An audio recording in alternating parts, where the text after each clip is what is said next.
Howdy plebeians. Welcome back to Tomahawk. Today we are gonna review the T-62.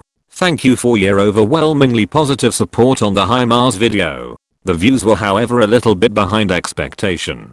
Therefore I kindly invite you to share it with your friends. It's all about making money. I will double all generated advertisement revenue for these videos and spend it on St. Javelin to support Ukraine. More on that at the end of the video. Let's go. The T-62 is a tier 10 Soviet medium tank that is still being used despite the fact that the Soviet Union has disappeared right after Tomahawk was born. Coincidence?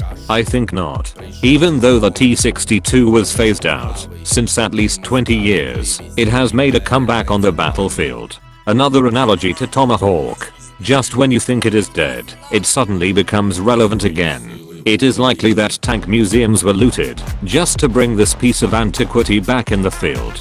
I have heard that Indiana Jones is very upset. So upset in fact that he is even making a new movie. Just when you had expected T-14 Armatas to show up, Russia has pulled a big brain move and played the reverse card. Instead of future technology, we are meeting ancient tactics. A friend of mine in elementary school once said, if you can't convince them, confuse them. Oh lordy, they sure did. Suddenly a HIMARS rocket becomes expensive when taking out an old relic that could also have been taken out by an RPG-7. However, enough hate on being old. I already feel old when I get out of bed in the morning. Let's look at some benefits. The tank is like an old car that anyone with a hammer, a sickle and some motivation can repair. It's not like these newer vehicles that needs a master's degree just to open the trunk and a PhD in electronics just to analyze the CPU. In that sense the T-62 is a perfect hobby vehicle for the summer. Oh wait, winter is coming. Well that means at least the battlefield will be white so that you may be able to see a little bit in the dark. Night vision is for hackers anyway. Furthermore, I haven't seen any T-62s compete in the turret toss competition like the more modern T-72s. That means less cleanup work for the medics and less damage to the surrounding acres. Once it is knocked out, it neatly remains a single package, without littering, ready to be towed by a local farmer with a tractor, to leave no trace of evidence. Greta Thunberg will be pleased. Makkelijke opklaring. Hey, daar heb je een John Deere trekker. Een mooi ding. Poh. Ja, dat is mijn merk. En nog één. Een 6320. Helemaal goed. Waar was ik ook alweer gebleven? Oh ja, beet weer met... So yeah, the weather. It spells bad leadership with a chance of Panzerhaubitze 2000 shells for breakfast. Just like the last 3 months have been. In order to make the best of your T-62, this is what you select for ammunition.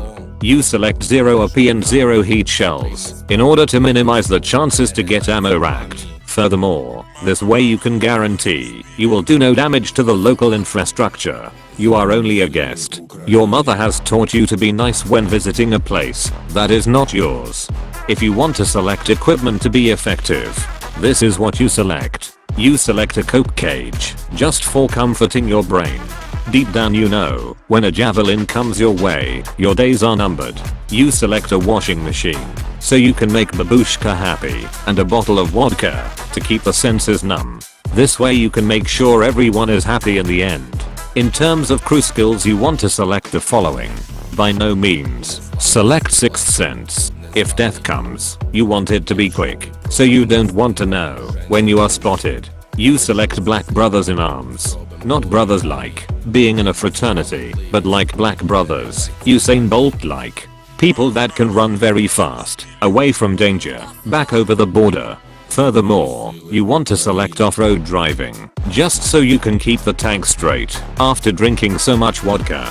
Now you know how to play the T-62 without doing damage to the country that you are visiting. This is the correct way. Go out there and treat your museum piece like your summer project. As you could see in the beginning of the video, the views were not as high as YouTube predicted. This is not a disaster, but I would love to spend money on Ukraine, meanwhile entertaining you lot. Share this video with anyone that might find this mildly amusing. In the meantime, check out my other garbage. Like and subscribe. For now, thank you and fuck off.